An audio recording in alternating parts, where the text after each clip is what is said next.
नमस्कार दोस्तों, स्वागत है आप सभी का भारत संवाद में। दोस्तों G20 का आज दूसरा दिन है और कहीं ना कहीं आप देखें तो G20 समिट अपने आप में सक्सेसफुल हो चुका है और ये भारत के लीडरशिप का एक प्रतीक है कि भारत ग्लोबल लीडरशिप में अब कहीं ना कहीं अपनी वर्चस्व बनाता हुआ दिख रहा है। ये उसी का प्रतीक है और इसी को देखते हुए बीबीसी के पत्रकार से रहा नहीं गया। उन्होंने पूछ दिया कि देखिए भाई, जो G20 डिक्लेरेशन है, अगर हम पिछले साल की तुलना में देखें बाली और दिल्ली, उसमें बड़ा अंतर है। ऐसा क्यों? तो इस पे एस जयशंकर जी, आजकल जिनको चैट जयशंकर जी कहा जा रहा है, उन्होंने करारा जवाब दिया। उन्होंने कहा बाली बाली था, दिल्ली दिल्ली है। Bali was Bali, Delhi is New Delhi. तो क्या कहना चाह रहे हैं दोस्तों? वैसे तो उन्होंने कुछ और कहा है, लेकिन इससे और कुछ पता चल रहा है। इससे पता चल रहा है कि make space, India has arrived, India का समय आ चुका है।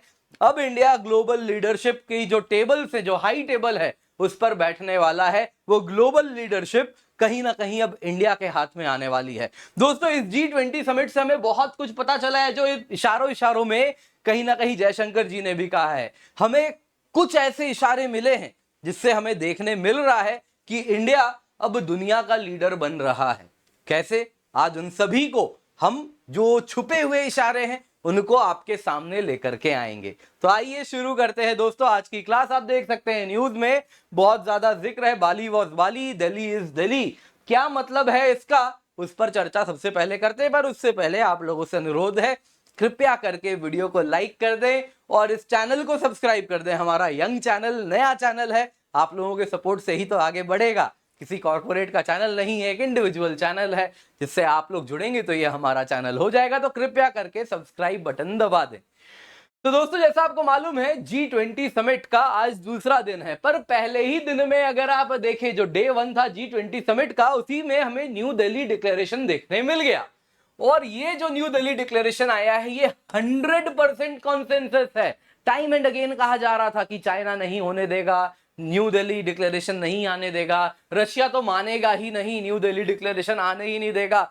जस्ट G20 समिट शुरू होने के पहले अमेरिका से आवाज आई थी, बहुत मुश्किल है कि 20 घड़ियां एक साथ बज जाएं, एक साथ घंटी बजे, 20 bells can not chime at the same time. यानी चैलेंजेस रहते हैं, कैसे न्यू दिल्ली डिक्लेरेशन आ जाएगा। लेकिन भारत ने ये करके दिखाया। भारत ने दिखा दिया कि अगर भारत कहेगा तो दुनिया के सारे देश उसको मानेंगे और हम ग्लोबल कंसेंसस बना सकते हैं। हम वो देश हैं जो कि आज सारे विश्व लीडर्स को हम कह सकते हैं कि आप इसको फॉलो करें। तो इंडिया ने ग्लोबल लीडरशिप का कहीं ना कहीं जो नमूना दुनिया के सामने रखा है, ये प्रूव करता है कि इंडिया हैज अराइव्ड। आप यहां पे देखें दोस्तों, तो इसी पर एस जयशंकर जी से बीबीसी रिपोर्टर ने कुछ पूछा। उन्होंने पूछा कि देखिए साहब, जो बाली डिक्लेरेशन था और जो न्यू दिल्ली डिक्लेरेशन है, उसमें बहुत ज्यादा टेक्स्ट का अंतर है with respect to Ukraine war. ऐसा क्यों हुआ? क्या अंतर है आपको बता देता हूं। बाली में जो शब्द का इस्तेमाल किया गया था, it was war against Ukraine. New Delhi में क्या किया गया?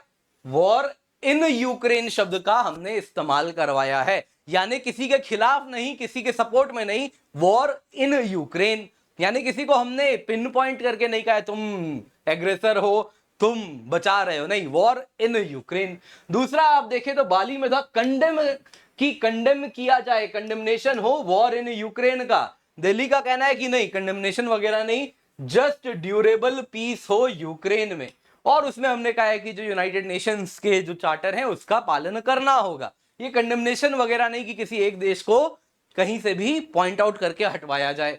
वैसे ही अगर आप देखें तो यहां पे इन सभी चेंजेस को देखते हुए बीबीसी के रिपोर्टर ने कहा कि ये सब क्या किया आपने, तो इतना अंतर क्यों आ गया बाली से दिल्ली आते आते यूक्रेन वॉर को लेकर।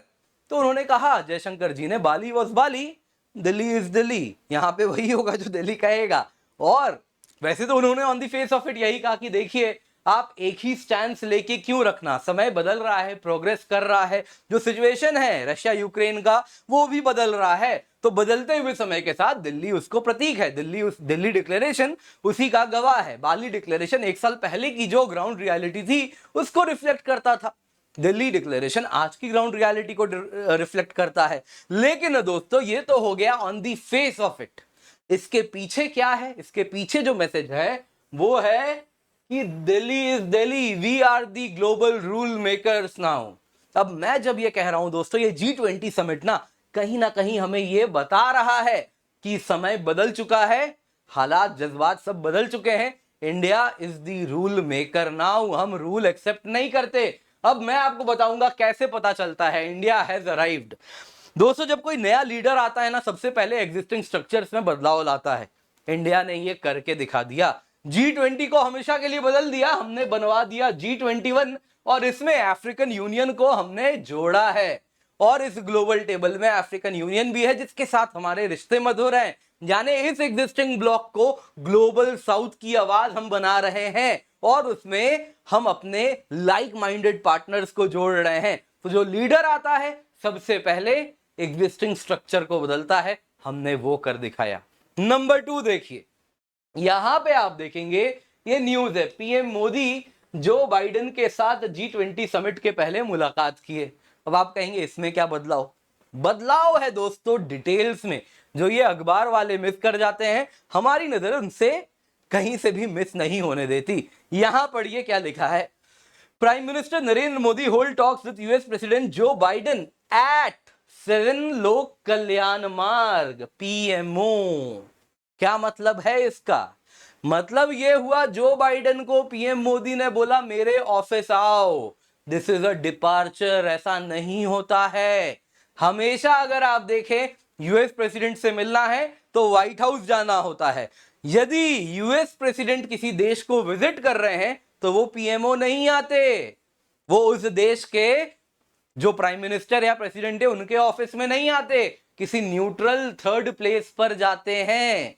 यही हमेशा से रूल प्रोटोकॉल बना रहा है। लेकिन कहीं ना कहीं इस प्रोटोकॉल में ये एक्सेप्शन अब आया है, यानी कि अब पीएम मोदी ने बता दिया है इंडिया के प्राइम मिनिस्टर के ऑफिस में आपको आना पड़ेगा। जैसे हम जाते हैं आपके यहां वैसे ही आप आएंगे हमारे यहां।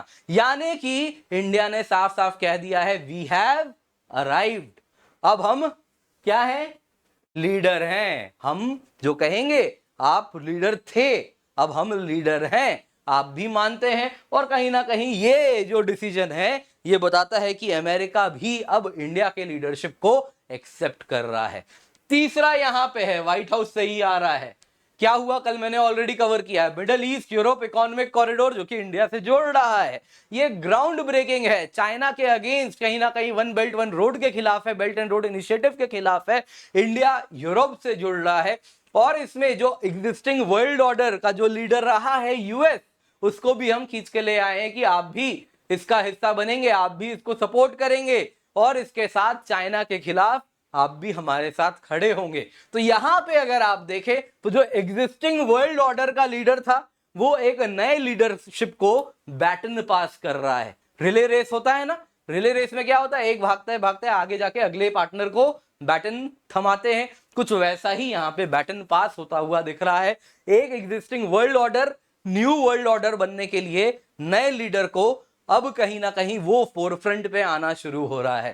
तो दोस्तों ये G20 समिट से बहुत ज्यादा क्लैरिटी मिल रही है कि कहीं ना कहीं जो वर्ल्ड लीडरशिप है हमेशा के लिए बदलने वाली है। तो दोस्तों आप सभी से रिक्वेस्ट है, कृपया करके वीडियो को लाइक करें, इस वीडियो को शेयर करें ज्यादा से ज्यादा लोगों के साथ, अपने अपने टेलीग्राम ग्रुप्स में, अलग अलग पेजेस पे, और भारत संवाद चैनल कृपया करके इसे सब्सक्राइब करें। आप सब्सक्राइब करेंगे, प्रेम देंगे तो ही हम इस प्रकार से आगे और तेजी से और एनर्जी से बढ़ पाएंगे। आप लोगों का सब्सक्रिप्शन है जो कि हम लोगों को आगे और वीडियोस पोस्ट करने के लिए मोटिवेट करता है। कृपया करके सब्सक्राइब बटन जरूर दबाएं।